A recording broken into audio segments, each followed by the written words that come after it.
What's going on, y'all? It's me, the gosh darn freaking not killing no games person, me, Aaron Animal, and yeah, we react to some stuff that's like pretty relevant right now, bro. You know what I'm saying? In front of the homie right there, you know what I'm saying? That's the homie right there. You feel me? That's the homie right there. You see it? Yeah, cool.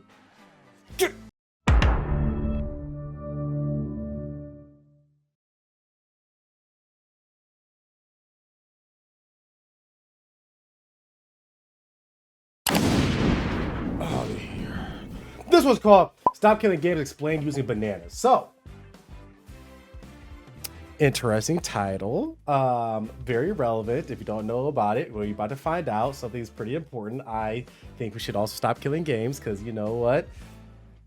Probably owning something you pay for is kind of nice, you know? So, also, I'm very against, you know, if it's something about being able to just take something back from somebody who paid for it out of nowhere.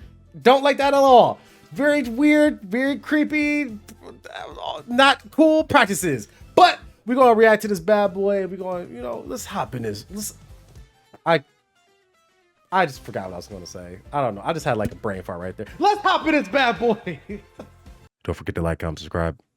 If monkeys buy a copy of Donkey Kong Country, they should be able to play whenever they want. Yeah. Whether it's 2 a.m., 2077, or on their OG Nintendo Switch. Yeah. But today, if monkeys buy a digital copy of any game, they run the risk of not being able to play it in a few years' time. Why? Because corpo monkeys at the top of many previously celebrated AAA giants have changed the rules. Hidden in legalese within their terms of service agreements, they're able to erase entire games and servers which are no longer hitting targets. Then terminate access to products and services you've paid for using your hard-earned bananas. Those bananas you spent on cosmetics, DLC, expansions, all gone. Just because the game is no longer profitable. The games industry is killing games, and it's got to stop. Before we move on, I understand that this is a little different from the stuff you see on my channel, but make no mistake, what's happening in the games industry is just as absurd as the other things I cover. Agreed. So how are games being killed? For all the non-gamers in my audience, here's a quick explanation. Imagine you've been using Photoshop 7 for years. You've paid for it, learned it, and built your entire workflow around it. But one day, let's say Adobe decides Photoshop 7 is no longer profitable. They force you to upgrade, shut down the cloud servers holding hours of your hard work, and prevent you from opening the application entirely. Suddenly, you can't use Photoshop anymore, even though you paid for it using your bananas. Your ownership? Your access to a service you paid for? Gone. You get no say, you don't get a refund, and worst of all, you're the one left holding the bag. That's what's happening with hundreds of games. Weird about that type of stuff. Games like The Crew, Overwatch, Gran Turismo, and the FIFA franchises are all guilty of this. Older, standalone games from the mid-2010s are slowly being delisted from stores. Oh, man. As of writing this video, many are no longer I've missed Crysis, guys.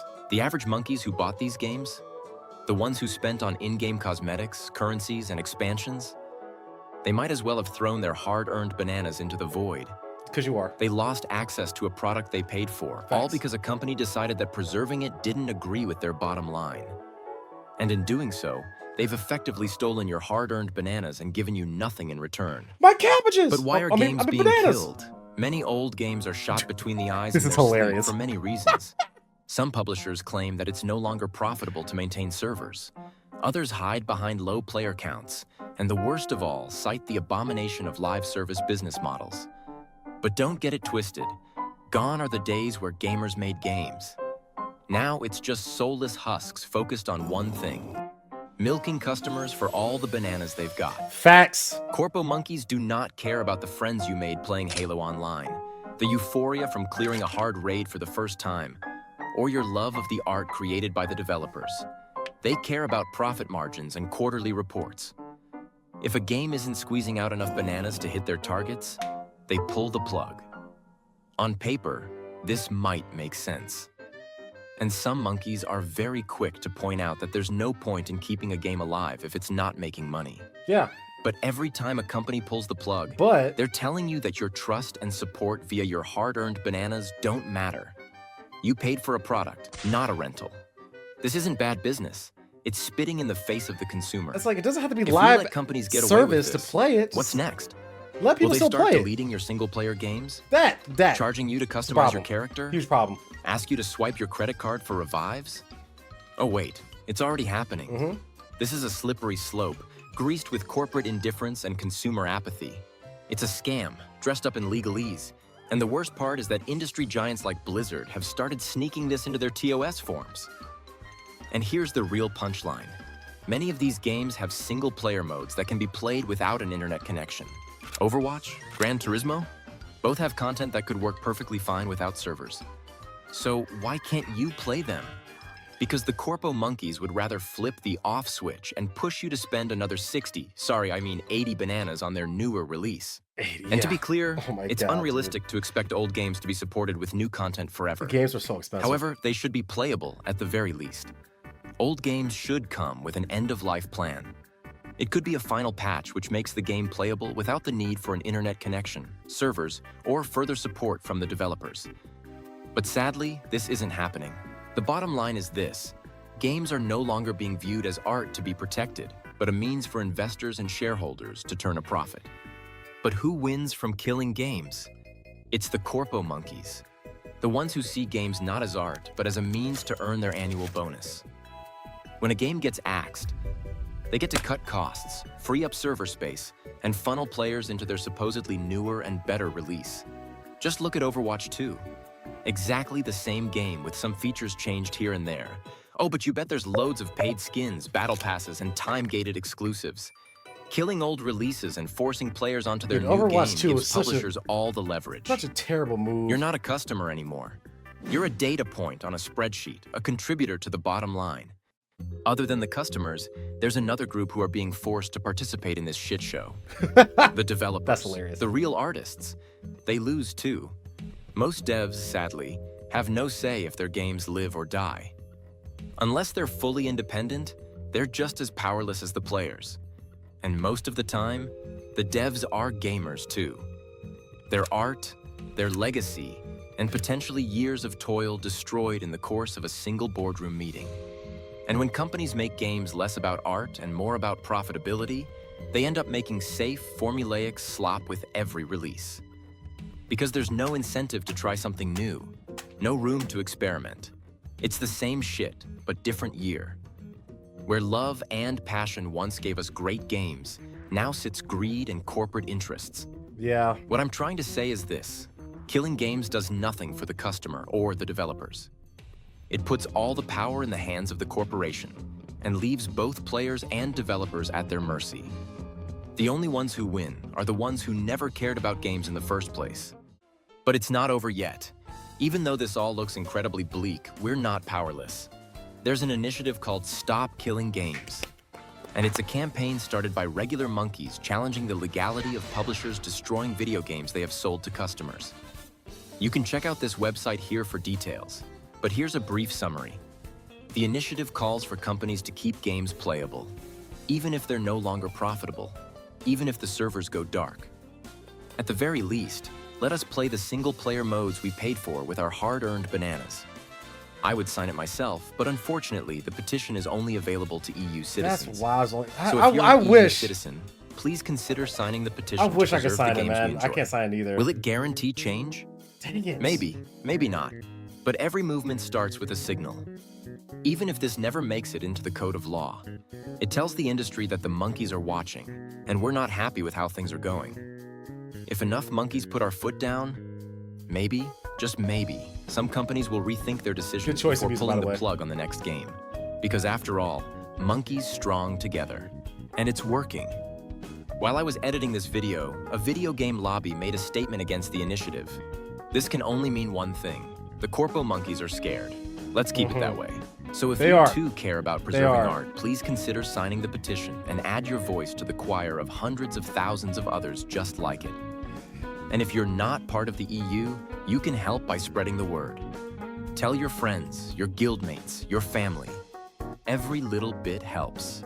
If any monkeys are confused, just remember that this is a simple explainer of how the gaming industry is killing art. And unlike the previous videos, please absolutely consider this as a call to action to go sign the petition today. Thank you so much for watching. and please let me know what you'd like to see me cover next. Jeez, that's a good, very, very well made video. I really like how dude has set up this entire video. Like, you know, just made it pretty chill when it came to like everything's just monkeys and bananas. But oh my god, dude, there really is like a huge issue with this. Like, there's a huge issue. Like, I mean, there's a reason that there's a huge push for smaller developers, you know. I mean, they care more about the craft, right? They care more about what they're doing. When but I mean, the fact that, because this still blows my mind, Microsoft just not doing anything with all the companies they, you know, that they incorporated. Like, bro, you need to just tell them to make whatever they want to make at that point. You know, if you want to just fire people anyway before they're gone, hey, just make some stuff. Just, I don't care what it is, make some stuff. You got some ideas, make it. Instead of firing multiple thousand men, I don't know. It doesn't make sense to me. It doesn't make sense to me. It doesn't make sense. The greediness makes sense, because I could understand people being greedy. Do I like it? No, I can understand that. But what I don't understand is it really that big of a deal to make a single player game playable offline? Is that crazy? Is that crazy of a concept? I don't know, man. These people, a lot of these companies that don't are just wild, are just weird and wild and wacky and inflatable waving arm two men or something like that, man. That's how I feel them. I feel like a lot of these companies just flailing around like one of those wacky arm guys, you know. It doesn't make sense. It's weird. People are weird. People are strange. If you guys didn't know, recently the CEO of Ubisoft literally said that microtransactions make games fun. Are you out of your mind?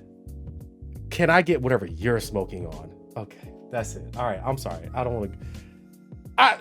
You guys probably understand. If you watch this and you're a gamer, man, you probably get it. I'm sure you get it. But otherwise, tell me how you feel about the whole initiative down below.